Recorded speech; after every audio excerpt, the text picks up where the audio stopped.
ਚੱਕਦੇ ਟੀਵੀ ਦੇਖ ਰਹੇ ਸਾਰੇ ਦਰਸ਼ਕਾਂ ਨੂੰ ਪਰਮਿੰਦਰ ਸਿੰਘ ਵੱਲੋਂ ਸਤਿ ਸ਼੍ਰੀ ਅਕਾਲ। ਤੁਹਾਡਾ ਸਾਰਿਆਂ ਦਾ ਸਵਾਗਤ ਹੈ ਸਾਡੇ ਸ਼ੋਅ 1 ਆਵਰ ਦੇ ਵਿੱਚ।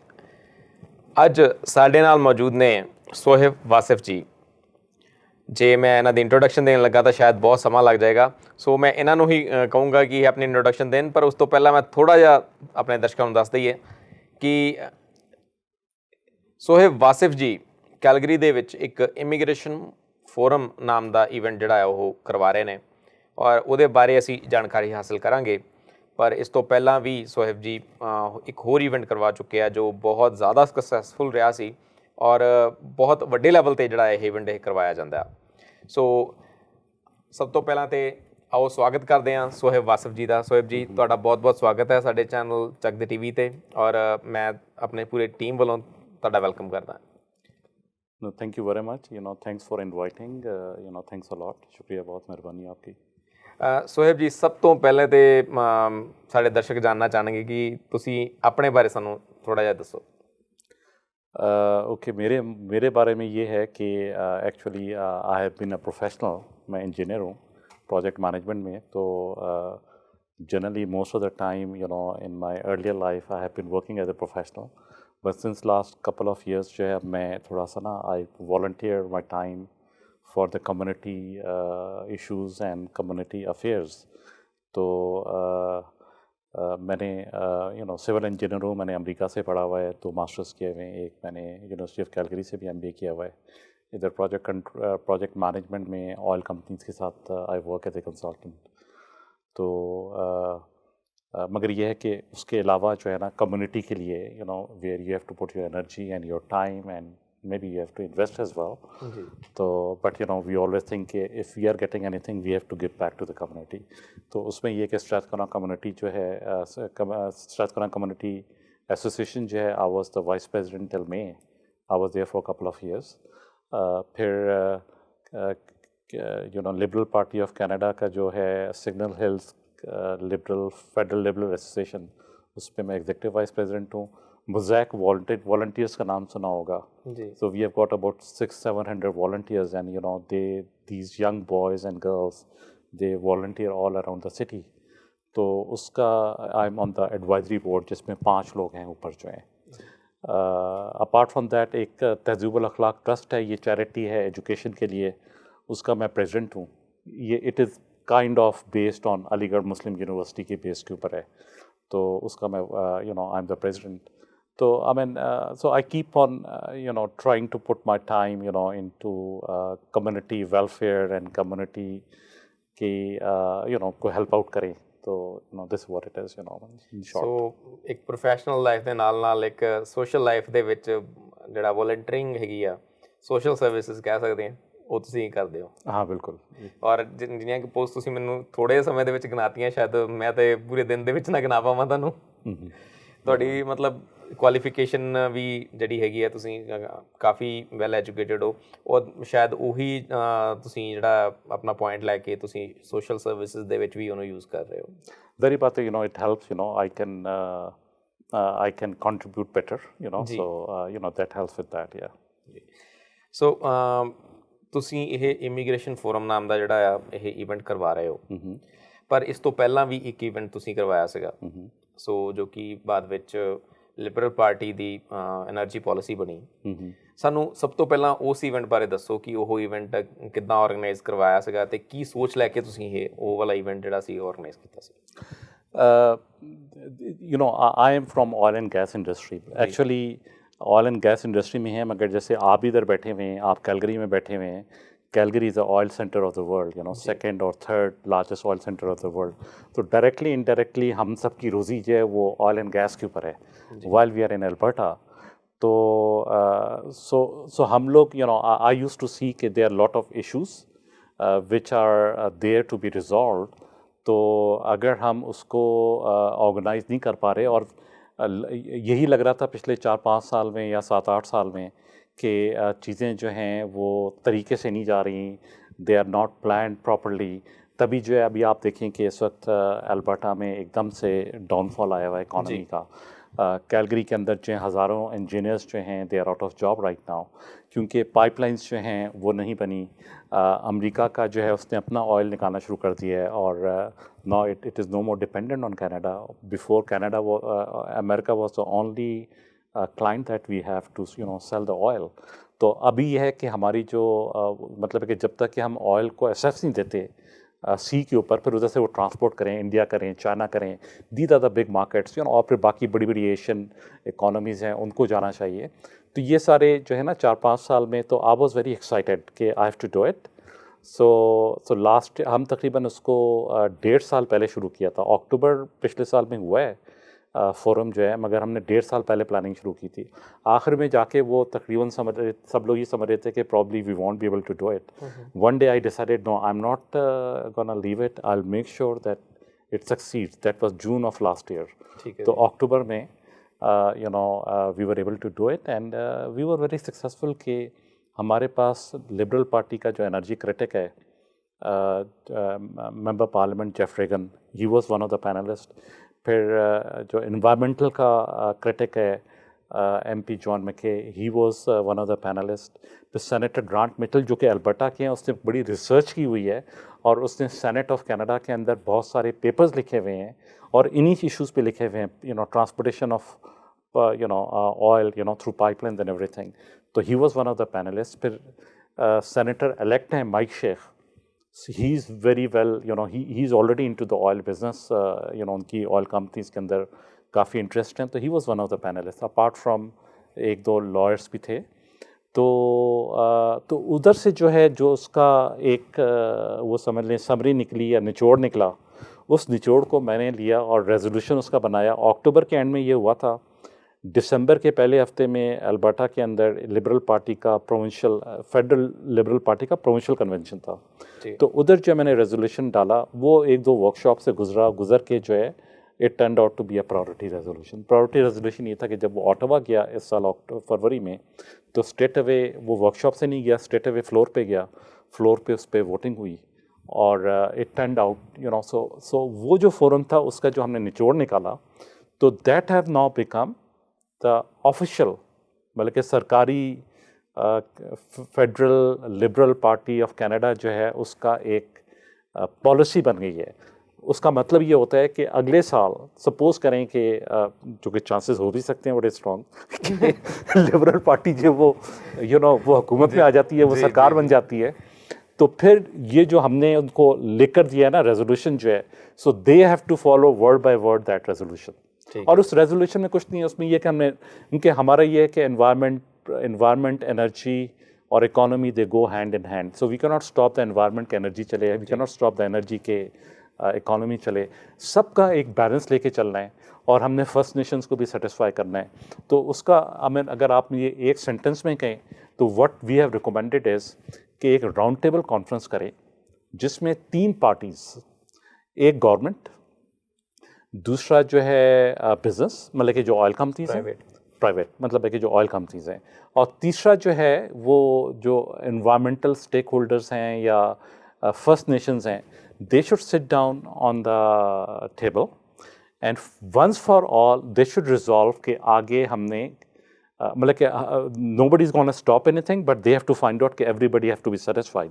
So they make a policy which becomes like a parliament में जाके कानून बन जाए। तो आगे से ये इंटर प्रोविंशियल के हर प्रोविंस जो है वो साथ बना हुआ है, अच्छा जी मैंने आपको पाइपलाइन नहीं देनी, बीसी वाला कहता है, तो दिस शुड फिनिश और it should become a law within the federal level कि how they are gonna work on that. So ਤੁਸੀਂ ਐਕਸਪਰਟਸ ਇਕੱਠੇ ਕੀਤੇ ਸੀਗੇ, ਤਾਂ ਮੇਰੇ ਹਿਸਾਬ ਨਾਲ ਸ਼ਾਇਦ ਉਹ ਐਕਸਪਰਟਸ ਕਰਕੇ ਜਿਹੜਾ ਆ ਉਹ ਇੱਕ ਇੰਪ੍ਰੈਸਿਵ ਅੱਗੇ ਜਿਹੜਾ ਜੋ ਵੀ ਰਿਜ਼ਲਟ ਸੀਗਾ ਇਹਦਾ ਨਿਕਲਿਆ ਉਹ ਇੱਕ ਬਹੁਤ ਜ਼ਿਆਦਾ ਇੰਪ੍ਰੈਸਿਵ ਸੀਗਾ। हाँ जी, सारी बात है बिकॉज अगर ये प्रैक्टिकल ना होता और अगर ये लॉजिक पे डिपेंड ना करता तो ये इतनी मुश्किल, इतने स्टेप्स के जाके और फेडरल लेवल पे जाके ऑफिशियल पॉलिसी ना बनती। जी, मतलब तो बहुत लंबा सफ़र तय किया है। और जिस तरह दस रहे थे सर कि बहुत सारे ਜਿਹੜੇ ਐਕਸਪਰਟ ਹੈਗੇ ਆ, ਮਤਲਬ એનર્ਜੀ ਦੇ ਫੀਲਡ ਦੇ ਵਿੱਚ ਜਿਹੜੇ ਐਕਸਪਰਟ ਬੰਦੇ ਆ ਉਹਨਾਂ ਨੂੰ ਬੁਲਾਇਆ ਗਿਆ ਸੀਗਾ। ਸੋ ਉਹਨਾਂ ਦੀਆਂ ਰეკਮੈਂਡੇਸ਼ਨਸ, ਉਹਨਾਂ ਨੇ ਲੋਕਾਂ ਦੇ ਨਾਲ ਗੱਲਾਂ ਬਾਤਾਂ ਕੀਤੀਆਂ ਔਰ ਉਹਨਾਂ ਤੋਂ ਬਹੁਤ ਕੁਝ ਜਾਣਿਆ, ਉਹਨਾਂ ਦੇ ਸੁਝਾਅ ਜਿਹੜੇ ਸੀਗੇ ਉਹ ਅੱਗੇ ਰੱਖੇ। ਸੋ ਇਹ ਸਾਰੇ ਦੌਰ ਤੋਂ ਗੁਜ਼ਰਨ ਤੋਂ ਬਾਅਦ ਜਿਹੜੀ ਇਹ ਪਾਲਿਸੀ ਆ ਉਹ ਬਣਾਈ ਗਈ ਆ। ਸੋ ਅਸੀਂ ਹੁਣ ਜਿਹੜਾ ਤੁਸੀਂ ਇਹ ਇਵੈਂਟ ਨਵਾਂ ਕਰਵਾ ਰਹੇ ਹੋ, ਹਾਂਜੀ, ਜਿਹੜਾ ਇਮੀਗ੍ਰੇਸ਼ਨ ਫੋਰਮ ਦੇ ਨਾਮ ਤੇ ਆ, ਹਾਂਜੀ, ਹੁਣ ਇਹਦੇ ਵਿੱਚ ਕੀ ਤੁਸੀਂ ਲੈ ਕੇ ਆ ਰਹੇ ਹੋ?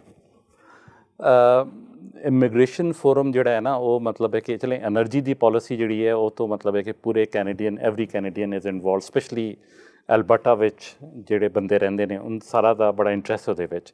ਮਗਰ ਇਮੀਗ੍ਰੇਸ਼ਨ ਪਾਲਿਸੀ ਦੇ ਵਿੱਚ ਡੈਫੀਨੇਟਲੀ ਜੋ ਨਏ ਇਮੀਗ੍ਰੈਂਟਸ ਨੇ ਉਹਨਾਂ ਦਾ ਬੜਾ ਇੰਟਰਸਟ ਹੈ, ਸਪੈਸ਼ਲੀ ਦੇਸੀ ਕਮਿਊਨਿਟੀ ਦਾ, ਜਾਂ ਕਿ ਜ਼ਿਆਦਾਤਰ ਜੋ ਪਿਛਲੇ 10, 15, 20 ਸਾਲ ਵਿੱਚ ਜ਼ਿਆਦਾ ਇਮੀਗ੍ਰੈਂਟਸ ਆਏ ਨੇ, ਮੇਰੇ ਖਿਆਲ में ਤਕਰੀਬਨ 40-50% ਜਿਹੜੇ ਨੇ ਉਹ ਦੇਸੀ ਸਨ ਜੀ। तो ਉਹਦੇ ਵਿੱਚ ਸਾਡੇ ਜਿਹੜੇ ਮਸਲੇ ਨੇ मतलब है कि इमिग्रेशन पॉलिसी के लिहाज, तो ये इमिग्रेशन का जो फोरम है ये 28 सितंबर को हो रहा है।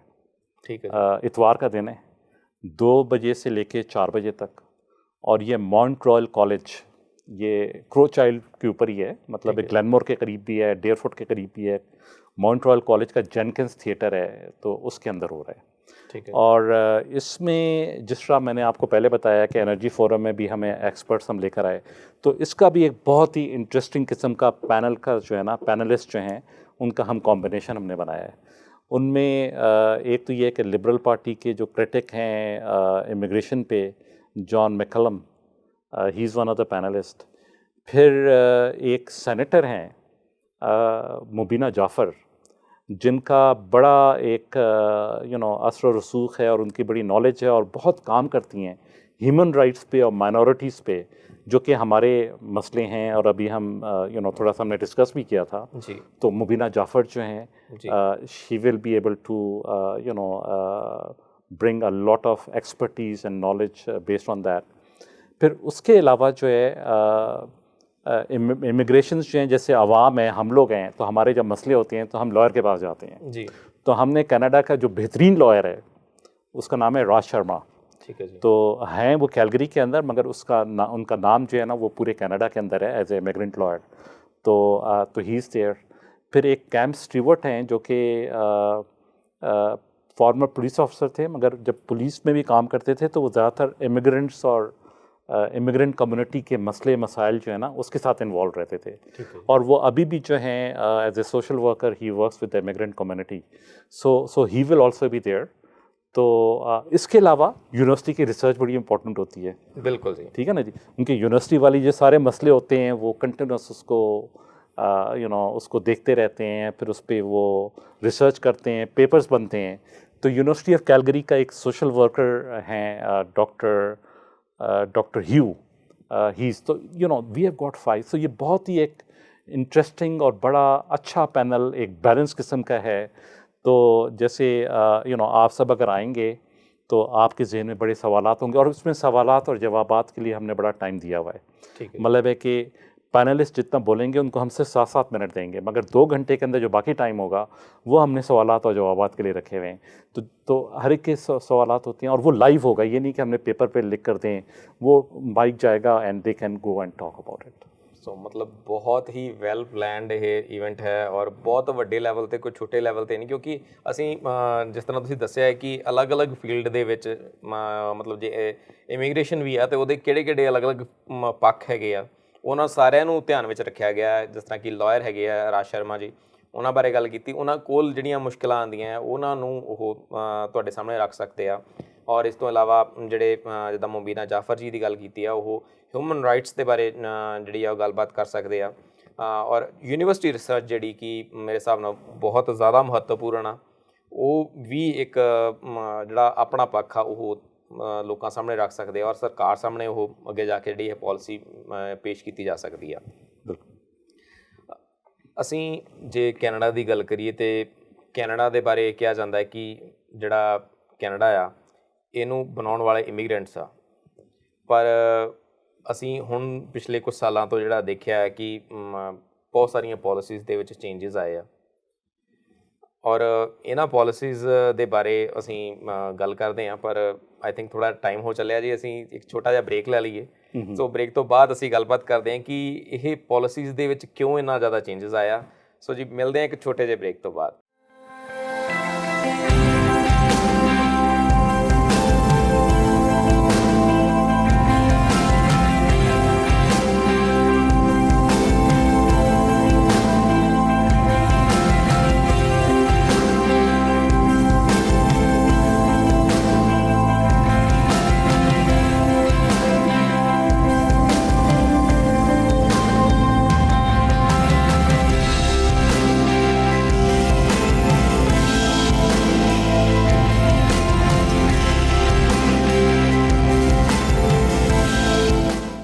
ਚੱਕਦੇ ਟੀਵੀ ਦੇਖ ਰਹੇ ਸਾਰੇ ਦਰਸ਼ਕਾਂ ਦਾ ਇੱਕ ਵਾਰੀ ਫਿਰ ਸਵਾਗਤ ਹੈ ਸਾਡੇ ਸ਼ੋਅ 1 ਆਵਰ ਦੇ ਵਿੱਚ। ਸਾਡੇ ਨਾਲ ਮੌਜੂਦ ਨੇ ਜੀ ਸੁਹੈਬ ਵਾਸਿਫ ਜੀ, ਜੋ ਕਿ ਇੱਥੇ ਕੈਲਗਰੀ ਦੇ ਵਿੱਚ ਇੱਕ ਆਰਗੇਨਾਈਜੇਸ਼ਨ ਨਾਲ ਕੰਮ ਵੀ ਕਰ ਰਹੇ ਨੇ, ਵੋਲੰਟੀਅਰ ਵੀ ਕਰ ਰਹੇ ਨੇ। ਉਸ ਦੇ ਨਾਲ ਨਾਲ ਇੱਕ ਬਹੁਤ ਵੱਡੇ ਲੈਵਲ ਦੇ ਉੱਤੇ ਇੱਕ ਇਮੀਗ੍ਰੇਸ਼ਨ ਫੋਰਮ ਨਾਮ ਦਾ ਇਵੈਂਟ ਕਰਵਾ ਰਹੇ ਨੇ, ਜਿਹਦੇ ਵਿੱਚ ਕਿ ਬਹੁਤ ਸਾਰੇ ਮੰਨੀਆਂ ਪ੍ਰਮੰਨੀਆਂ ਹਸਤੀਆਂ ਔਰ ਆਪਣੇ ਆਪਣੇ ਫੀਲਡ ਦੇ ਜਿਹੜੇ ਐਕਸਪਰਟ ਆ ਉਹ ਪਹੁੰਚ ਰਹੇ ਨੇ।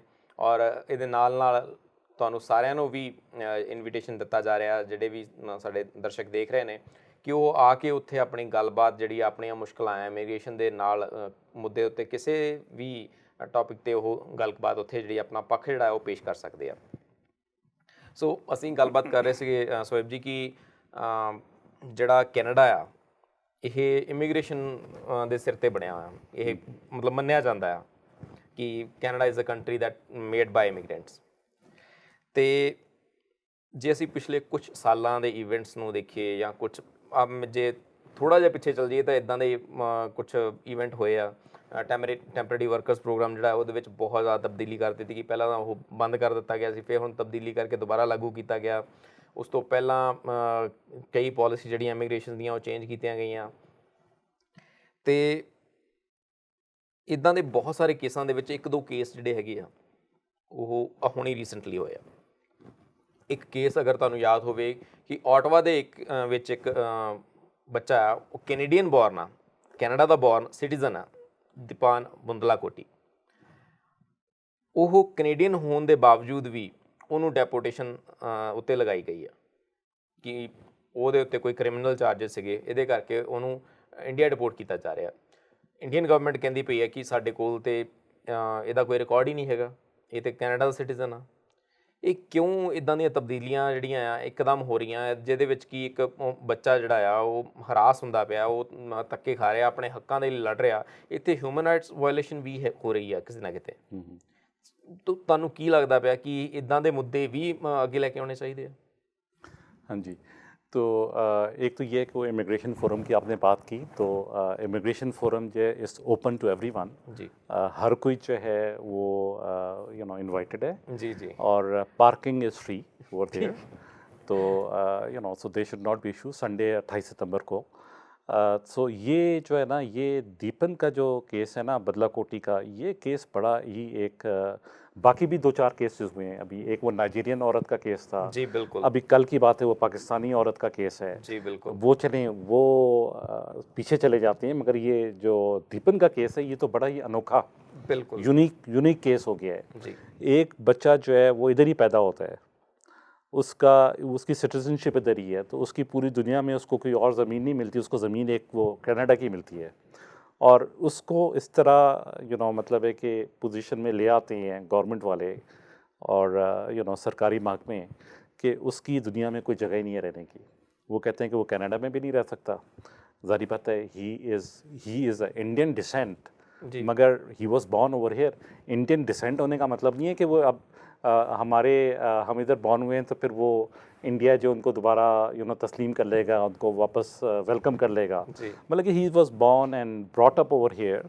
तो ये केस जो है ना, ये बहुत ही और उसमें मतलब है कि देयर इज़ नो एविडेंस कि he was never born here, there is all evidence over here. So in whatever conditions कुछ लोग जो हैं वो कुछ कंडीशन लगाते हैं कि पता नहीं उन्होंने हाई कमीशन में काम किया नहीं किया, उसके पेरेंट्स हैं, मगर that is just to their parents. You consider this person, he was born and brought here, so I mean it doesn't make any sense कि आप उसको तो ये जो सारी चीज़ें हो रही हैं तो इससे एक हम सब में एक इज़्तिराब भी आ रहा है। जी, मतलब है कि हम सब परेशान हो रहे हैं कि यार ये आज इसके साथ हो रहा है, कल हमारी बारी भी आ जाएगी। Exactly. So any person, they say कि he had some criminal offenses, they say, but Zaripata Deepan कहता है I was not involved. तो but anyone can make a mistake, but उस mistake का मतलब ये नहीं है कि आप उसको उठा के उसको मतलब कि उस दुनिया में कोई ज़मीन ही ना रहने दें उसके लिए, just because उसके पेरेंट्स इमिग्रेंट्स थे। So I think we have to, the policy makers have to be very clear and जो लॉज हैं और फिर ये कि ह्यूमन राइट्स जो ग्रुप्स हैं they should very strongly come up and they should speak about it. तो अभी ये है कि इसमें जैसे यही केस है तो अगर आप लोग आते हैं फोरम में तो मुबीना जाफ़र जो हैं, सेनेटर मुबीना जाफ़र, जी, she is the chair of the human rights committee in the senate of Canada. तो ये उसके मतलब है कि नॉलेज के अंदर, उसके एरिया के अंदर आता है। ठीक है जी। तो so we can discuss that in that as well. So ਇਦਾਂ ਦੇ ਬਹੁਤ ਸਾਰੇ ਕੇਸਿਸ ਜਿੱਦਾਂ ਤੁਸੀਂ ਪਹਿਲਾਂ ਦੱਸਿਆ ਕਿ ਹਾਂਜੀ। ਨਾਈਜੀਰੀਆ ਦੀ ਰਹਿਣ ਵਾਲੀ ਜਿਹੜੀ ਵਿਨਫਰੈਡ ਹੈਗੀ ਆ ਔਰਤ, ਉਹ ਜਿਸ ਨੇ ਇਹ ਦਾਵਾ ਕੀਤਾ ਕਿ ਉਹਦਾ ਜਿਹੜਾ ਪਹਿਲਾ ਹਸਬੈਂਡ ਸੀਗਾ ਉਹਨੂੰ ਨਾਈਜੀਰੀਆ ਦੇ ਵਿੱਚ ਮਾਰ ਦਿੱਤਾ ਗਿਆ ਸੀ ਤੇ ਉਹ ਆਪਣੀ ਜਾਨ ਬਚਾਉਣ ਲਈ ਇੱਥੇ ਕੈਨੇਡਾ ਆਈ ਸੀ। ਉਸ ਤੋਂ ਇਲਾਵਾ ਉਹਦੇ ਬੱਚੇ ਵੀ ਜਿਹੜੇ ਉਹਦੇ ਨਾਲ ਨੇ ਉਹਨਾਂ ਨੂੰ ਵੀ ਨਾਲ ਉਹਦੇ ਡਿਪੋਰਟ ਕੀਤਾ ਜਾ ਰਿਹਾ। ਸੋ ਇਹ ਜਿਸ ਤਰ੍ਹਾਂ ਤੁਸੀਂ ਗੱਲ ਕੀਤੀ ਹੈ ਕਿ ਇਹ ਇੱਕ ਸੈਂਸ ਆਫ ਇਨਸਿਕਿਉਰਿਟੀ ਜਿਹੜੀ ਆ ਉਹ ਆਵਾਮ ਦੇ ਵਿੱਚ, ਉਹ ਜਿਹੜੇ ਖਾਸ ਕਰਕੇ ਇਮੀਗ੍ਰੇਟ ਹੋ ਕੇ ਆਏ ਆ ਉਹਨਾਂ ਦੇ ਦਿਲ ਦੇ ਵਿੱਚ ਬੈਠੀ ਹੈ ਕਿ ਹਾਂ ਕੱਲ੍ਹ ਨੂੰ ਇਹ ਇਹਨਾਂ ਨਾਲ ਹੋਈ ਜਾਂਦਾ ਪਿਆ, ਸਾਡੇ ਨਾਲ ਪਤਾ ਨਹੀਂ ਸਾਡੀ ਵਾਰੀ ਵੀ ਕਦੋਂ ਆ ਜਾਣੀ ਆ। ਉਹ ਸ਼ਾਇਦ ਉਹ ਉਹਨਾਂ ਸੁਸਾਇਟੀ ਨੂੰ ਉਹਨਾਂ ਵਧੀਆ ਤਰੀਕੇ ਨਾਲ ਫੀਡਬੈਕ ਜਿਹੜਾ ਉਹ ਨਹੀਂ ਦੇ ਪਾਉਂਦਾ ਜਦੋਂ ਉਹਨੂੰ ਲੱਗਦਾ ਕਿ ਇਹ ਪਤਾ ਨਹੀਂ ਇਸ ਦੇਸ਼ 'ਚੋਂ ਵੀ ਮੈਨੂੰ ਪਤਾ ਨਹੀਂ ਕਦੋਂ ਕੱਢ देना। बिल्कुल, मतलब है कि अब ये नाइजीरियन औरत है, इसको 3 बच्चों के साथ निकाल दिया जी। अब वो आर्टिकल हम एक पढ़ रहे थे, एक क्रिस्टीना का आर्टिकल है जिसमें शी वाज टेलिंग कि इतना बड़ा मुल्क है, सारी ज़मीनें खाली पड़ी हुई हैं, तो वो एक औरत को निकाल के 3 बच्चों के साथ, वही 3 बच्चे जो हैं वो कल बड़े होके दे कुड हैव हम लोग इमिग्रेंट्स को इंपोर्ट करके ला रहे हैं, तो after 10 years they would have been working, so we don't need it, हमें नहीं चाहिए था कि हम 3 एक्स्ट्रा लाते, वो हो जाते। और उसके अलावा ये कि सबसे जो बड़ी बात है ना कि कनाडा जो है, we do have a big land, but we don't have enough people, और हमें अपनी इकोनॉमी के लिए we have to keep a very good soft look, दुनिया में सॉफ्ट लुक होना चाहिए कि हम लोग केयर करते हैं लोगों के जज्बात से, उनसे खेलते नहीं हैं। तो ये जो सारी चीज़ें हो रही हैं जैसे, so it doesn't portray the same thing. अब जैसे कल की बात है, कल वो जो एक पाकिस्तानी औरत जो है जी, उसको लेकर गए, अब उसको हथकड़ियाँ लगी हुई हैं और वो उसको पाकिस्तान डिपोर्ट किया जा रहा है। हालांकि उसकी सारी चीज़ें जो हैं दे मेड सेंस, और बीइंग हम सब देसी हैं, हमें पता है कि पाकिस्तान इंडिया में क्या होता है जी, वहाँ पे इंसाफ नहीं मिलता, जो कत्ल करता है वो बच जाता है और कोई गरीब आदमी या मासूम आदमी जो है उसको वो हवालात में चला जाता है। तो इसी तरह उसके साथ भी हुआ है। ਤਾਂ ਮਤਲਬ ਵੱਡੇ ਵੱਡੇ ਘੁਟਾਲੇ ਕਰਨ ਵਾਲੇ ਬਾਹਰ ਤੁਰੇ ਫਿਰਦੇ ਹੁੰਦੇ, ਕੋਈ ਛੋਟੀ ਜਿਹੀ ਚੀਜ਼ ਚੋਰੀ ਕਰਨ ਵਾਲਾ ਅੰਦਰ ਹੁੰਦਾ ਹੈ। हाँ, बिलियंस ऑफ डॉलर्स लेके बाहर चले जाते हैं, छोटी सी चीज़। तो ये औरत भी उसी केस का है। तो I mean it was not portraying a good nice picture. I mean so ਦੁਨੀਆ ਦੇ ਸਾਹਮਣੇ ਕੈਨੇਡਾ ਦੀ ਜਿਹੜੀ ਇਮੇਜ ਆ ਉਹ ਖਰਾਬ ਇਹ ਖੁਦ ਕਰ ਰਹੇ ਆ। हाँ, ਸੋ ਇੱਥੇ ਸਰਕਾਰ ਦੇ ਉੱਤੇ ਇਹ ਦਬਾਅ ਜਿਹੜਾ ਹੈ ਇਹ ਬਣਾਉਣ ਦੀ ਲੋੜ ਹੈਗੀ ਆ ਉਹ, ਔਰ ਇਦਾਂ ਦੇ ਇਵੈਂਟਸ ਜਿਹੜੇ ਮੇਰੇ ਹਿਸਾਬ ਨਾਲ ਜਿੱਦਾਂ ਤੁਸੀਂ ਇਹ ਇਵੈਂਟ ਆਰਗੇਨਾਈਜ਼ ਕਰ ਰਹੇ ਹੋ ਇਹਦੇ ਥਰੂ ਸਰਕਾਰ ਤੇ ਦਬਾਅ ਬਣਾਇਆ ਜਾ ਸਕਦਾ। इस पे डेफिनेटली बनाया जा सकता है, मगर वो उस सूरत में बनाया जा सकता है जब आप सब लोग उधर आएँ जी, और उधर सवालात की बौछार कर दें।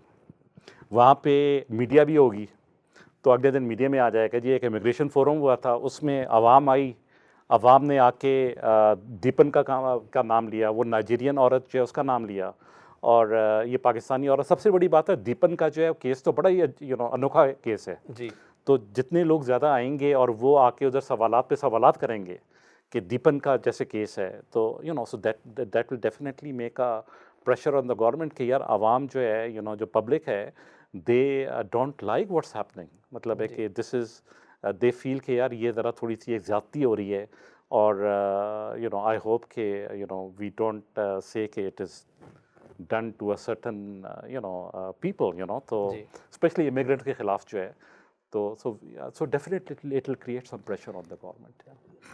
ਅਸੀਂ ਪਿਛਲੇ ਕੁਝ ਟਾਈਮ ਤੋਂ ਦੇਖਿਆ ਕਿ ਕੈਨੇਡਾ ਅਮਰੀਕਾ ਦੀ ਕਾਪੀ ਕਰਨ ਦੀ ਕੋਸ਼ਿਸ਼ ਕਰ ਰਿਹਾ ਕਾਫੀ ਚੀਜ਼ਾਂ ਦੇ ਵਿੱਚ, ਬਟ ਇੱਕ ਆਪਣਾ ਜਿਹੜਾ ਇੰਡੀਵਿਜੂਅਲ ਸਟੇਟਸ ਹੈਗਾ ਕੈਨੇਡਾ, ਚਾਹੇ ਉਹ ਇਮੀਗ੍ਰੇਸ਼ਨ ਪਾਲਿਸੀਜ਼ ਨੂੰ ਲੈ ਕੇ ਹੋਵੇ ਜਾਂ ਆਪਣੇ ਬਿਜ਼ਨਸ ਨੂੰ ਲੈ ਕੇ ਹੋਵੇ। सो ये यू नो ये आपने बड़ा अच्छा सवाल किया है। हम लोग जो हैं अमेरिका नहीं हैं। हमारे में और अमेरिका के इमिग्रेशन सिस्टम में बड़ा फ़र्क है, हमारे कल्चरल उसमें बड़ा फ़र्क है, हमारा बिज़नेस करने का तरीका बड़ा फ़र्क है। अमेरिका जो है एक फ़ौजी ताकत है, वो अपनी फ़ौजी ताकत के बलबूते पे बहुत सारी चीज़ें कर जाता है जिसका दुनिया यू नो मतलब है कि माइंड तो करती है मगर वो कुछ कर नहीं सकती।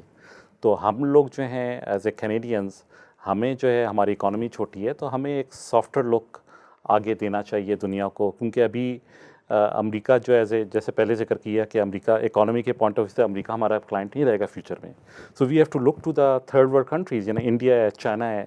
तो अगर हम इस तरह के यू नो इस तरह के मसलों में पड़ेंगे तो वो it may not help our you know economically, economics जो है हमारी। हमें ऐसे काम करने चाहिए, हमें ऐसे काम करने चाहिए, हर स्टेप ऐसा लेना चाहिए जिसमें हम देखें कि यार इकॉनमी को किस तरह फ़ायदा होगा या डॉलर किस तरह आ रहा है, क्योंकि एंड ऑफ द डे हम सब ने रोज़ी कमानी है, हमने अपनी लिविंग करनी है। तो our policies should be based directly के यू नो इंटरनेशनल पॉलिसीज़ जो हैं they should be you know foreign policy वगैरह कि we are able to export more and we have you know and we can keep you know the standard of living of our people better. तो इस तरह की हमारी policies होनी चाहिए, immigration policies भी इसी तरह होनी चाहिए। ਤੁਸੀਂ ਇਮੀਗ੍ਰੇਸ਼ਨ ਪਾਲਿਸੀਜ਼ ਦੀ ਗੱਲ ਕੀਤੀ, ਜਿਸ ਤਰ੍ਹਾਂ ਪਹਿਲਾਂ ਟੈਂਪਰੇਰੀ ਵਰਕਰਸ ਪ੍ਰੋਗਰਾਮ ਜਿਹੜਾ ਸੀਗਾ ਉਹ ਬੜਾ ਵਧੀਆ ਚੱਲ ਰਿਹਾ ਸੀਗਾ, ਔਰ ਇਹ ਲਾਗੂ ਹਜੇ ਥੋੜ੍ਹਾ ਟਾਈਮ ਪਹਿਲਾਂ ਹੀ ਕੀਤਾ ਗਿਆ ਸੀ, ਬਹੁਤ ਜ਼ਿਆਦਾ ਸਮਾਂ ਵੀ ਨਹੀਂ ਹੋਇਆ ਸੀ, ਔਰ ਇੱਕਦਮ ਇਸ ਨੂੰ ਬੰਦ ਕਰ ਦਿੱਤਾ ਗਿਆ, ਜਿਸ ਨਾਲ ਜਿਹੜੇ ਬਿਜ਼ਨਸ ਹੈਗੇ, ਖਾਸ ਕਰਕੇ ਸਮਾਲ ਸਕੇਲ ਇੰਡਸਟਰੀ ਜਿਹੜੀ ਹੈਗੀ ਆ, ਰੈਸਟੋਰੈਂਟ ਬਿਜ਼ਨਸ ਨੇ ਹੈਗੇ, ਫੂਡ ਇੰਡਸਟਰੀ ਜਿਹੜੀ ਸੀਗੀ ਬਹੁਤ ਜ਼ਿਆਦਾ ਪ੍ਰਭਾਵਿਤ ਹੋਈ ਸੀਗੀ। 24 ਘੰਟੇ ਖੁੱਲ੍ਹਣ ਵਾਲੇ ਜਿਹੜੇ ਰੈਸਟੋਰੈਂਟ ਸੀਗੇ ਉਹ ਸਿਰਫ 2 ਸ਼ਿਫਟਾਂ ਲਗਾ ਰਹੇ ਸੀਗੇ, ਇੰਨੀ ਕੁ ਜ਼ਿਆਦਾ ਕਮੀ ਆ ਗਈ ਸੀਗੀ, ਅਤੇ ਕਈ ਜਿਹੜੇ ਰੈਸਟੋਰੈਂਟ ਆ ਉਹ ਤਾਂ ਬੰਦ ਵੀ ਹੋ ਗਏ ਆ। ਅਤੇ ਇੱਥੇ ਸਰਕਾਰ ਦੀ ਜਿਹੜੀ ਇਹ ਇਮੀਗ੍ਰੇਸ਼ਨ ਪੋਲਿਸੀਜ਼ ਆ ਉਹਦੇ 'ਚ ਇਹ ਪਹਿਲਾਂ ਪੂਰੀ ਤਰ੍ਹਾਂ ਇਹਨੂੰ ਚੈੱਕ ਕਰਕੇ ਫੇਰ ਕਿਉਂ ਨਹੀਂ ਲਾਗੂ ਕਰਦੇ? ਇਹ ਇੱਕਦਮ जल्दबाजी ਦੇ ਵਿੱਚ ਕੀਤਾ फैसला लगता ਸਾਨੂੰ। तो टेम्प्रेरी वर्कर्स प्रोग्राम जिसका आपने जिक्र किया ना, ये इन अ वे कुछ थोड़ी सी इमरजेंसी पड़ गई थी, क्योंकि जो नॉर्मल इमिग्रेशन का प्रोसेस चल रहा था it was taking long time, और इधर जो है कुछ डायनामिक चेंजेस आ रही थी, स्पेशली अल्बर्टा की जो ऑयल सैंड्स हैं उसमें वर्कर्स चाहिए थे हज़ारों में, वो प्रोजेक्ट्स लग रहे थे, तो वो प्रोजेक्ट्स जो हैं उनको यू नो मजदूर और भी चाहिए थे। तो ये इट केम, फिर ये कि it also benefited you know other small businesses, जिस तरह आपने बताया कि जो एक शिफ्ट चला रहे थे पूरे 24 घंटे खुलने शुरू हो गए। मगर उसके साथ साथ जो है यू नो चीज़ तो अच्छी आई, मगर कुछ साथ जो है उसका मिसयूज़ भी शुरू हो गया। इसी में मतलब है कि फॉरगेट अबाउट हम छोटे रेस्टोरेंट की बात करें, बड़ी बड़ी कंपनियां जो हैं वो भी इन्वॉल्व हो गई। जैसे आपने चंद महीने पहले सुना होगा कि RBC जो बैंक है जी, उन्होंने कुछ बंदे टेम्प्रेरी, जो हमने सुना है कि उन्होंने बंदे हायर कर लिए, टेम्प्रेरी लिया है, और जो परमानेंट स्टाफ था उनको उन्होंने फारिग कर दिया। उस पर काफ़ी शोर मचा। फिर वो जब शोर मचा, फिर अपार्ट फ्रॉम दिस एक और चीज़ ये हुआ कि ये जो आपके जो रेस्टोरेंट में जो आए ना, तो ये मेरे ख्याल में थोड़ा सा ज़्यादा बंदे आ गए, क्योंकि उससे ये हुआ कि जो हमारी यूथ है जो कि समर्स में या पार्ट टाइम जॉब करती थी, उनकी जॉब जो है वो चली गई। तो अब जो है मेरे ख्याल में उस पर काफ़ी स्ट्रिक्टनेस आ गई है, you know they have changed it a lot, almost मेरे ख्याल में बंद हो गया तकरीबन जो है। ਥੋੜ੍ਹੇ ਟਾਈਮ ਲਈ ਤਾਂ ਬੰਦ ਕਰ ਦਿੱਤਾ ਸੀਗਾ, ਲੇਕਿਨ ਹੁਣ ਦੁਬਾਰਾ ਉਹਦੇ 'ਚ ਕੁਛ ਚੇਂजेस ਕਰਕੇ ਉਹਨੂੰ ਲਾਗੂ ਕੀਤਾ ਗਿਆ। हाँ, तो हो सकता है कि अब ये दोबारा जो उन्होंने लागू किया है तो उसमें उन्होंने you know they will monitor it more जी, मगर फिर एंड ऑफ द डे वो जो आपका जो इसका सोल्यूशन तो एक ही है, क्योंकि टेम्प्रेरी वर्कर प्रोग्राम में ये हो जाता है कि फिर वो कंपनीज़ के पास चला जाता है कि उन्होंने कहाँ से बंदे उठा कर ला रहे हैं। जी, मगर आप जब गवर्नमेंट के लेवल पे काम कर रहे होते हैं तो फिर आप एक मेरिट की बेस पे एक आपका ट्रांसपेरेंट सिस्टम होता है, जी, उसके तहत आता है। जी, तो वो जो हमारा एक्चुअल प्रोग्राम है ना, उसी को अगर आप तेज़ कर दें, मतलब कि उसमें कैटेगरीज करेंगे, अगर मार्केट में इस चीज़ की कमी है तो उसमें जो एप्लीकेंट आता है उसको आप फ़ौरन 6 महीने के अंदर प्रोसेस करें, 3 महीने के अंदर प्रोसेस करें, डेफिनेटली। Rather than. और फिर वो, क्योंकि वो एक ट्रांसपेरेंट है, क्योंकि ये जो है ये कंपनियां कर रही हैं तो वो फिर कई दफ़ा ये भी करती हैं कि वो स्क्यूड हो जाती हैं, वो एक ही कंट्री से लेना शुरू कर देती हैं, it is not keeping a balance, फिर उसमें मेरिट का भी पता नहीं चलता क्योंकि वो कंपनी के हाथ में चला जाता है। तो मेरे ख्याल में इसका ये सोल्यूशन है कि हमारा जो नॉर्मल प्रोसीजर है ना, उसको किसी तरह और एफिशिएंट बनाया जाए, उसको ज़रा थोड़ा सा क्विक बनाया जाए, और वो जो मार्केट के डायनामिक्स हैं उसके लिहाज से वो अपने आप को चेंजेस करे कि इधर की डिमांड ज़्यादा है तो इसके एप्लीकेशंस जो हैं वो जल्दी से प्रोसेस हो जाए। ਸੋ ਜਿਹੜਾ ਇਮੀਗ੍ਰੇਸ਼ਨ ਪ੍ਰੋਸੈਸ ਦੇ ਵਿੱਚ ਜ਼ਿਆਦਾ ਦੇਰੀ ਔਰ ਖਾਸ ਕਰਕੇ ਹੁਣ ਲਿਮਿਟ ਲਗਾ ਦਿੱਤੀ ਗਈ ਹੈ, ਜੇ ਅਸੀਂ ਇਮੀਗ੍ਰੇਸ਼ਨ ਦੀ ਗੱਲ ਕਰੀਏ, ਜਿਹੜੇ ਨਾਰਮਲ ਪ੍ਰੋਸੀਜਰ ਦੇ ਥਰੂ ਚੱਲਦੇ ਆ, ਜਿਹੜੇ ਇਵਨ ਸਟੂਡੈਂਟ ਵੀ ਇੱਥੇ ਆਉਂਦੇ ਆ, ਕੈਨੇਡੀਅਨ ਐਜੂਕੇਸ਼ਨ ਹੈ ਉਹਨਾਂ ਕੋਲ, ਪਰ ਉਹਨਾਂ ਦੇ ਉੱਤੇ ਵੀ ਲਿਮਿਟ ਲਗਾ ਦਿੱਤੀ ਗਈ ਅਸੀਂ ਇਸ ਫੀਲਡ ਦੀਆਂ ਸਿਰਫ ਇੰਨੀਆਂ ਐਪਲੀਕੇਸ਼ਨਸ ਹੀ ਲੈਣੀਆਂ, ਜਦ ਕਿ ਉਹ ਫੀਲਡ ਦੀ ਜ਼ਰੂਰਤ ਵੀ ਹੈਗੀ ਆ, ਬਟ ਸਟਿਲ ਉਹ ਐਪਲੀਕੇਸ਼ਨ ਲਿਮਿਟ ਕਰ ਦਿੱਤੀਆਂ ਔਰ ਫਿਰ ਟੈਂਪਰੇਰੀ ਵਰਕਰ ਪ੍ਰੋਗਰਾਮਸ ਵੀ ਇਹਨਾਂ ਨੂੰ ਲੈ ਕੇ ਆਉਣਾ ਪਿਆ। ਸੋ ਇੱਦਾਂ ਇਹ ਚੀਜ਼ ਨੂੰ ਕਾਫੀ ਇਫੈਕਟ ਦੋਨਾਂ ਨੇ ਇੱਕ ਦੂਜੇ ਨੂੰ ਕੀਤਾ।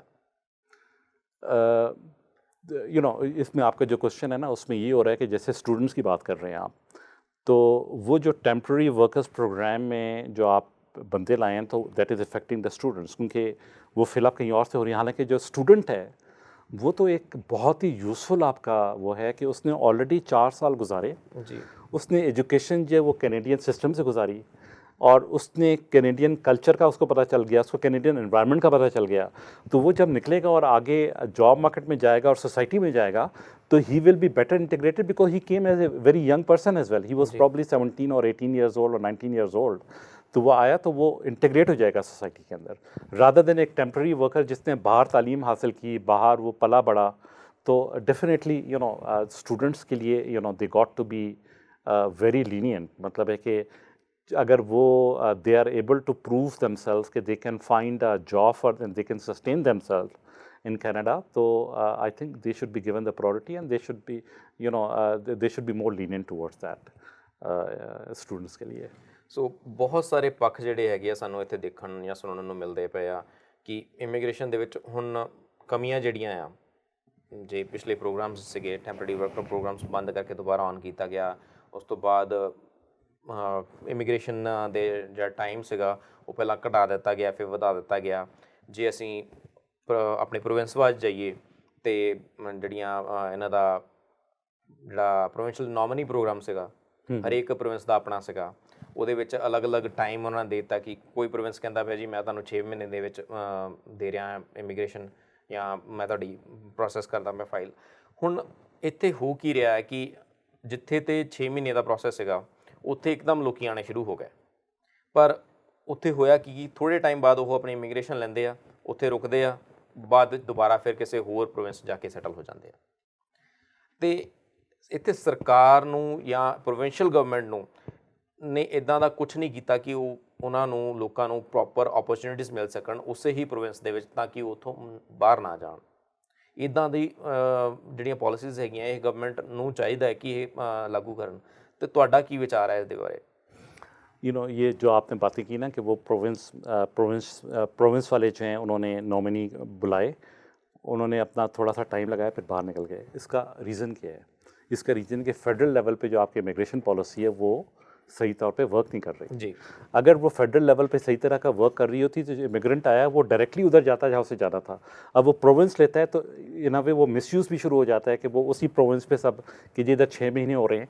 तो again what we talked earlier कि जो फेडरल लेवल का जो प्रोग्राम है उसको स्ट्रेंथन किया जाए, उसकी खामियां निकाली जाएँ, उसको क्विकर किया जाए, ताकि ये प्रोविंशियल नॉमिनी में अगर सपोज थोड़ा सा मिसयूज़ या it is not working well that can be resolve.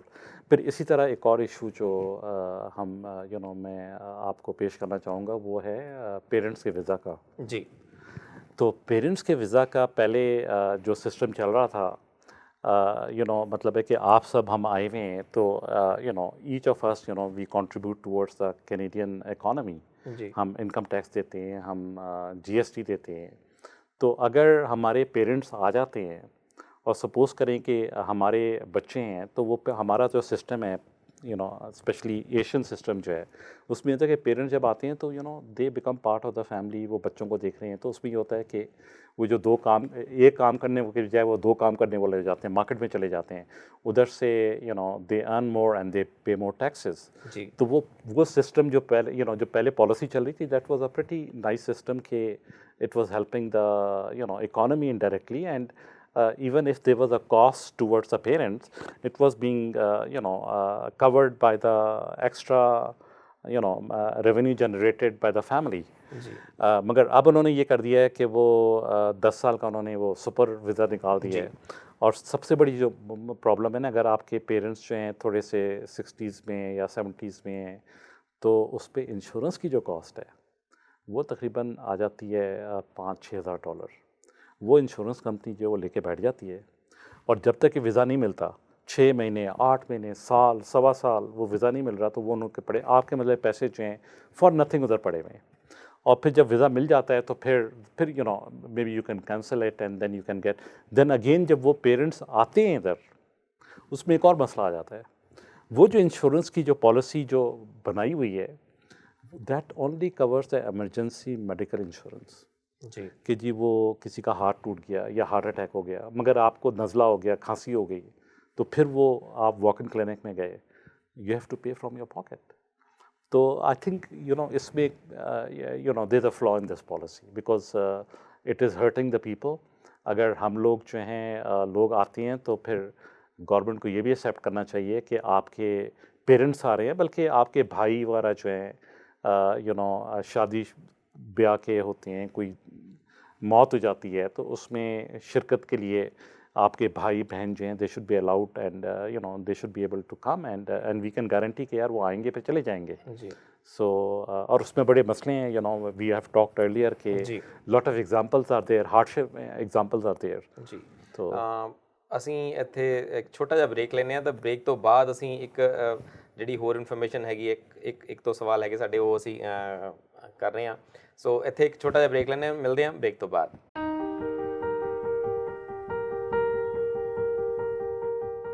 Best bye furniture ਤੇ ਅਸੀਂ ਕੁਝ ਅਨੋਖਾ ਸੋਚਦੇ ਹਾਂ ਤੇ ਵੱਖਰਾ ਬਣਾਉਂਦੇ ਹਾਂ। ਤੁਹਾਡੇ ਸੁਪਨਿਆਂ ਦੇ ਮਹਿਲ ਲਈ ਫਰਨੀਚਰ ਦੀ ਇੱਕ ਅਜਿਹੀ ਕਲੈਕਸ਼ਨ ਜੋ ਤੁਹਾਨੂੰ ਕਿਤੇ ਹੋਰ ਨਹੀਂ ਮਿਲੇਗੀ। शानदार, मजबूत ते आरामदायक फर्नीचर, जिंदगी दे आरामदायक पलां लई। Best bye furniture, the perfect home maker.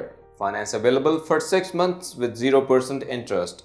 Call 403-250-6661 403 250 6661।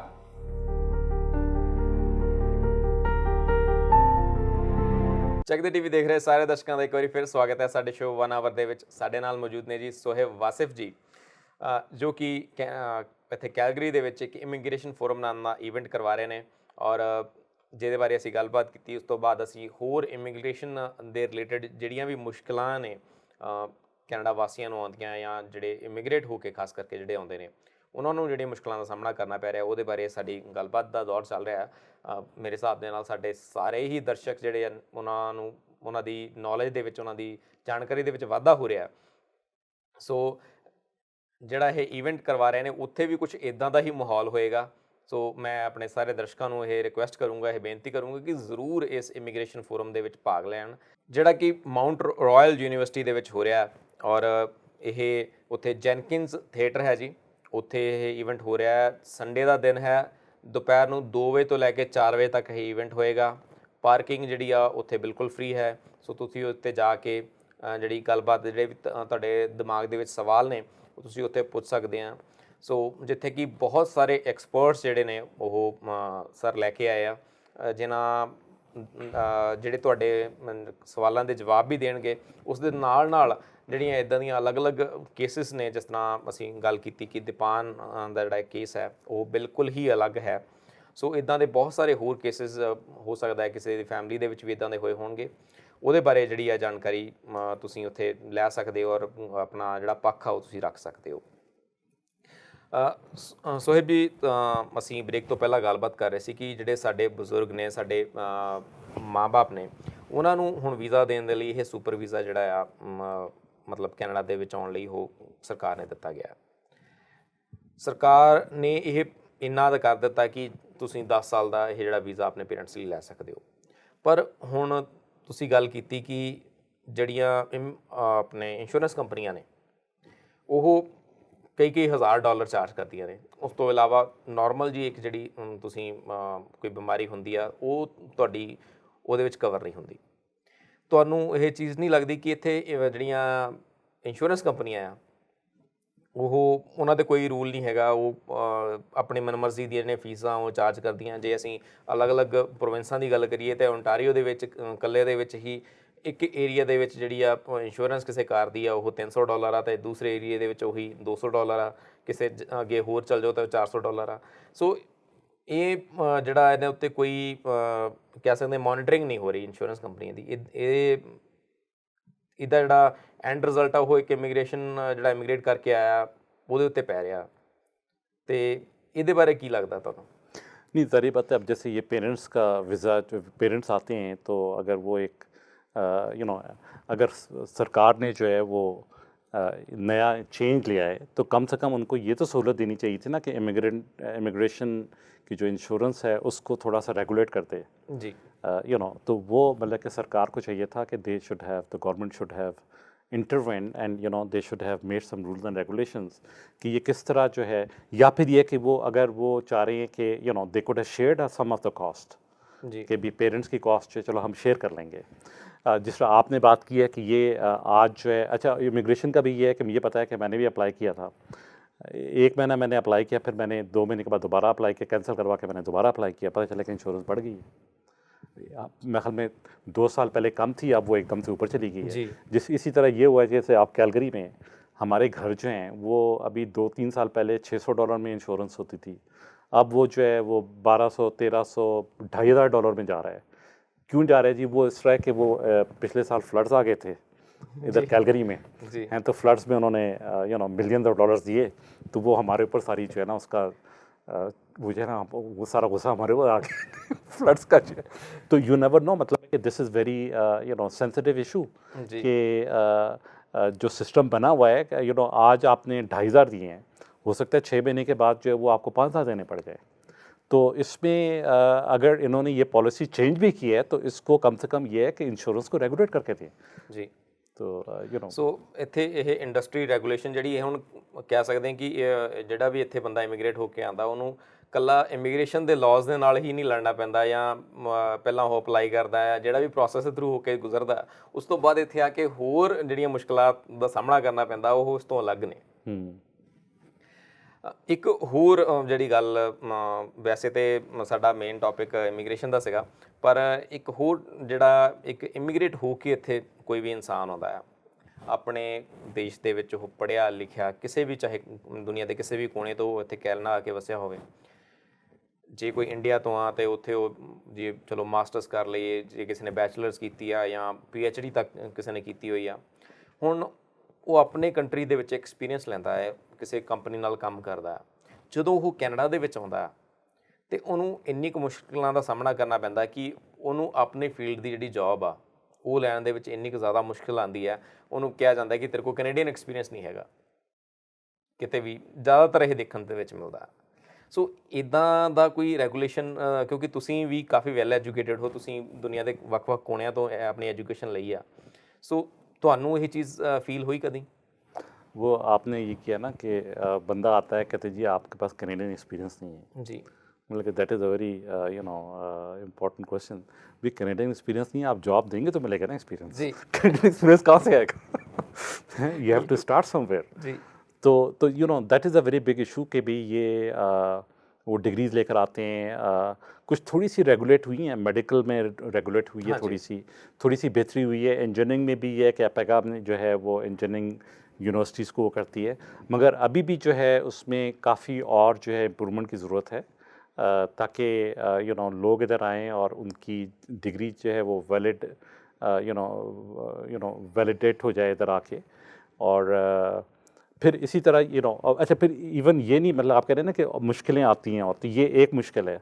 फिर ज़ाहिर बात है जो इधर नया बंदा आता है उसके लिए एक टफ़ होता है चीज़ें आगे चलाना, जो है वो जॉब भी करता है, फिर उन लोगों की जॉब छूट भी जल्दी जाती है जो नए इमिग्रेंट्स आते हैं। तो मेरे ख्याल में apart from all that they should also try to help immigration के भी अगले 10 साल के लिए आपका टैक्स का ब्रैकेट ज़रा कम रखें, ताकि वो ज़रा थोड़ा सा उनको सांस लेने का मौका मिले, क्योंकि वो ताकि दूसरे कैनेडियंस के बराबर आ जाएं। टैक्स का ब्रैकेट भी वही है 20, 25, 30, 40% दूसरों के बराबर।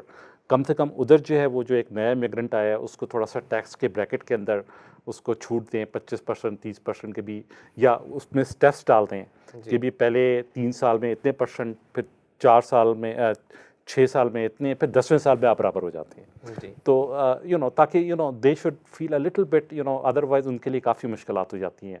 इतनी सारी चीज़ें पहाड़ों की तरह खड़ी हो जाती हैं, उन सब को उन्होंने बड़े शॉर्ट टर्म में क्विकली उनको हैंडल करना पड़ता है। ਜੀ ਤੁਸੀਂ ਇਹ ਬਹੁਤ ਵਧੀਆ ਜਿਹੜਾ ਪੁਆਇੰਟ ਹੈ, ਮੇਰੇ ਹਿਸਾਬ ਨਾਲ ਇਹ ਵੀ ਇੱਕ ਪੁਆਇੰਟ ਇੱਥੇ ਇਮੀਗ੍ਰੇਸ਼ਨ ਫੋਰਮ ਦੇ ਵਿੱਚ ਤੁਸੀਂ ਪੇਸ਼ ਕਰ ਸਕਦੇ ਹੋ।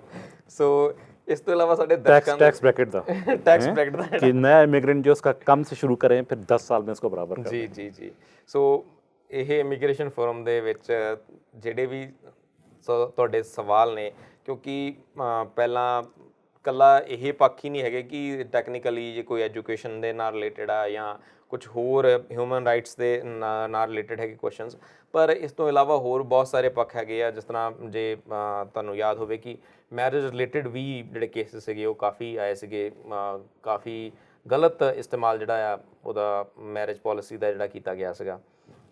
ਸੋ ਉਸ ਨੂੰ ਲੈ ਕੇ ਗਵਰਨਮੈਂਟ ਨੇ ਕਾਫੀ ਸਟ੍ਰਿਕਟਨੈਸ ਵੀ ਦਿਖਾਈ ਸੀ, ਜਿਹਦੇ ਬਾਰੇ ਕਈ ਲੋਕਾਂ ਨੇ ਕਿਹਾ ਸੀਗਾ ਕਿ ਇਹ ਬਹੁਤ ਵਧੀਆ ਹੈ, ਕਈਆਂ ਨੇ ਕਿਹਾ ਸੀ ਕਿ ਇਹ ਠੀਕ ਨਹੀਂ ਹੈਗਾ ਜਾਂ ਇਹਨੂੰ ਰਿਲੈਕਸ ਕੀਤਾ ਜਾਣਾ ਚਾਹੀਦਾ ਸੀਗਾ। ਸੋ ਇੱਦਾਂ ਦੀਆਂ ਬਹੁਤ ਸਾਰੀਆਂ ਪॉलिसीज़ ਜਿਹੜੀਆਂ ਹੈਗੀਆਂ ਉਹਨਾਂ 'ਤੇ ਕੰਮ ਕਰਨ ਦੀ ਲੋੜ है। नहीं, अब जैसे आपने मैरिज का बात की है, तो मैरिज में ठीक है मिसयूज़ नहीं होना चाहिए, मगर जो जेन्युइन केस है उसको आप फ़ौरन निकालें। मतलब है कि यहाँ पे 2 साल लग जाते हैं, जो एक शादी होती है तो जो बंदा आता है उसमें क्या होता है, फिर मिसयूज़ शुरू हो जाते हैं। मिसयूज़ इस तरह होता है कि वो फिर लड़की जो है वो कहीं उसको एडमिशन दिलवाते हैं किसी कॉलेज में या किसी यूनिवर्सिटी में, फिर वो स्टूडेंट वीज़ा पे आती है, तो फिर इधर आके 2 से 3 साल लग जाते हैं उसको। तो इसको भी मतलब है कि बेहतर करने की ज़रूरत है। जो जेन्युइन केस है उसमें भी कैटेगरीज बना लें कि यार स्ट्रेट अवे जब केस आया वो स्टडी कर रहे हैं कि उसको लग रहा है कि यार ये जेन्युइन केस है, उसको उठा के फ़ौरन किया। किसी पे थोड़ा सा काम करना है उसको सेकंड में डाल दिए, जो ज़रा थोड़ा सा इसमें शुबे ज़्यादा हैं, मगर कम से कम जो जेन्युइन केसेस हैं उनको तो निकालें ना फ़ौरन जो है जी, ताकि फिर वो जब आप इस तरह की ब्यूरोक्रेटिक हर्डल डाल देंगे फिर लोग उसको मिसयूज़ करेंगे, they will try two alternative रास्ते निकालना कर शुरू कर देंगे जो है। ਸੋ ਅੱਜ ਦਾ ਜਿਹੜਾ ਗੱਲਬਾਤ ਦਾ ਇਹ ਦੌਰ ਸੀਗਾ ਬਹੁਤ ਇੰਟਰਸਟਿੰਗ, ਬਹੁਤ ਹੀ ਜਾਣਕਾਰੀ ਦੇ ਨਾਲ ਭਰਿਆ ਹੋਇਆ ਸੀਗਾ। ਸਗੋਂ ਮੈਨੂੰ ਵੀ ਬਹੁਤ ਕੁਝ ਸਿੱਖਣ ਨੂੰ ਮਿਲਿਆ। ਤੇ ਜਿਹੜਾ ਇਹ ਇਮੀਗ੍ਰੇਸ਼ਨ ਫੋਰਮ ਹੈ ਉਹਦੇ ਬਾਰੇ ਅਸੀਂ ਦੁਬਾਰਾ ਇੱਕ ਵਾਰੀ ਦੱਸ ਦਈਏ ਕਿ ਇਹ 28 ਤਰੀਕ ਨੂੰ ਮਾਉਂਟਰੀਅਲ ਯੂਨੀਵਰਸਿਟੀ ਦੇ ਵਿੱਚ ਹੋ ਰਿਹਾ ਜੀ, ਔਰ 28 ਤਰੀਕ ਦਾ ਦਿਨ ਜਿਹੜਾ ਆ ਇਹ ਐਤਵਾਰ ਦਾ ਦਿਨ ਹੈ। ਦੁਪਹਿਰ ਨੂੰ 2 ਵਜੇ ਤੋਂ ਲੈ ਕੇ 4 ਵਜੇ ਤੱਕ ਹੈ, ਔਰ ਉੱਥੇ ਪਾਰਕਿੰਗ ਜਿਹੜੀ ਆ ਮਾਉਂਟਰੀਅਲ ਯੂਨੀਵਰਸਿਟੀ ਦੇ ਵਿੱਚ ਉਹ ਦਿਨ ਬਿਲਕੁਲ ਫ੍ਰੀ ਆ। ਔਰ ਮਾਉਂਟਰੀਅਲ ਯੂਨੀਵਰਸਿਟੀ ਦਾ ਜੈਨਕਿਨਸ ਥੀਏਟਰ ਹੈ ਜੀ, ਜਿੱਥੇ ਇਹ ਈਵੈਂਟ ਹੋ ਰਿਹਾ, ਔਰ ਉੱਥੇ ਖਾਣ ਪੀਣ ਦਾ ਅਰੇਂਜਮੈਂਟ ਵੀ ਹੈਗਾ ਜੀ। हाँ, दरी पत्ते, चाय शाह, पानी शानी, बिस्कुट ये तो मिलेगा ना, मतलब कि ये तो एक स्टैंडर्ड तरीका है। ठीक है जी, घट तो घट।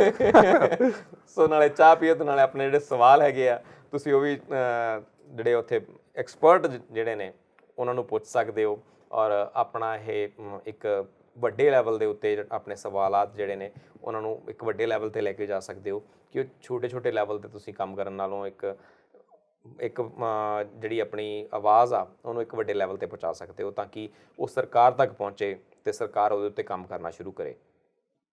ਸੋ ਸੋਇਬ ਜੀ, ਮੈਂ ਇਹੀ ਕਹੂੰਗਾ ਕਿ ਇੱਕ ਬਹੁਤ ਵਧੀਆ ਉੱਦਮ ਤੁਸੀਂ ਇਹ ਕਰ ਰਹੇ ਹੋ, ਔਰ ਇਸ ਤੋਂ ਅੱਗੇ ਵੀ ਕੋਈ ਪਲਾਨ ਹੈਗਾ ਕਰਨ ਦਾ ਕੁਝ ਹੋਰ?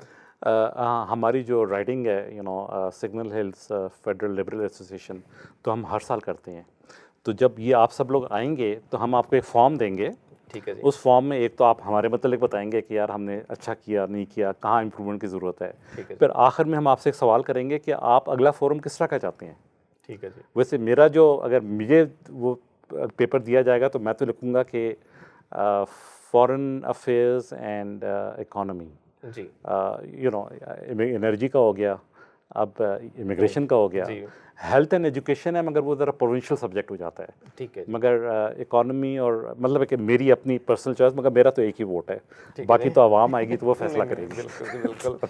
ਸੋ ਅਸੀਂ ਉਮੀਦ ਕਰਦੇ ਹਾਂ ਕਿ ਅਗਲਾ ਜਿਹੜਾ ਆ ਉਹ ਇੱਕ ਹੋਰ ਵੀ ਇੰਟਰਸਟਿੰਗ ਹੋਰ ਵੱਡੇ ਲੈਵਲ ਤੇ ਹੋਏਗਾ। Every ਪਰ ਜੇ ਅਸੀਂ ਗੱਲ ਕਰੀਏ ਕਿ ਜਿੱਦਾਂ ਤੁਸੀਂ ਪਹਿਲਾਂ એનર્ਜੀ ਦਾ ਲੈ ਕੇ ਆਂਦਾ, ਦੂਜਾ ਇਮੀਗ੍ਰੇਸ਼ਨ ਦਾ, ਕਿਉਂਕਿ ਜਿਹੜੀ ਇੱਕ ਇਕਨੋਮੀ ਜਿਹੜੀ ਚੱਲਣੀ ਆ ਉਹ ਇਮੀਗ੍ਰੇਸ਼ਨ ਦੇ ਸਿਰ ਤੇ ਚੱਲ ਰਹੀ ਹੈ। ਅਲਬਰਟਾ ਦੀ ਹੀ ਗੱਲ ਕਰ ਲਈਏ ਕਿ ਕਾਫੀ ਜ਼ਿਆਦਾ ਜਿਹੜੇ ਇੱਥੇ ਵਰਕਰ ਨੇ ਉਹ ਇਮੀਗ੍ਰੇਟ ਹੋ ਕੇ ਇੱਥੇ ਪਹੁੰਚੇ ਹੋਏ ਆ ਔਰ ਇਕਨੋਮੀ ਨੂੰ ਪੂਰਾ ਧੱਕਾ ਲਾ ਰਿਹਾ। ਜੇ ਅਸੀਂ ਇਕੱਲੇ ਕੈਲਗਰੀ ਦੀ ਗੱਲ ਕਰ ਲਈਏ ਤਾਂ ਮੇਰੇ ਹਿਸਾਬ ਨਾਲ ਕਾਫੀ ਪਰਸੈਂਟੇਜ ਜਿਹੜੀ ਆ ਹੁਣ ਪਿਛਲੀ ਕਾਫੀ ਸਮੇਂ ਦੇ ਵਿੱਚ ਵਾਧਾ ਹੋਇਆ ਹੈ ਜਿਹੜੇ ਇਮੀਗ੍ਰੇਟ ਹੋ ਕੇ ਆਏ ਲੋਕ।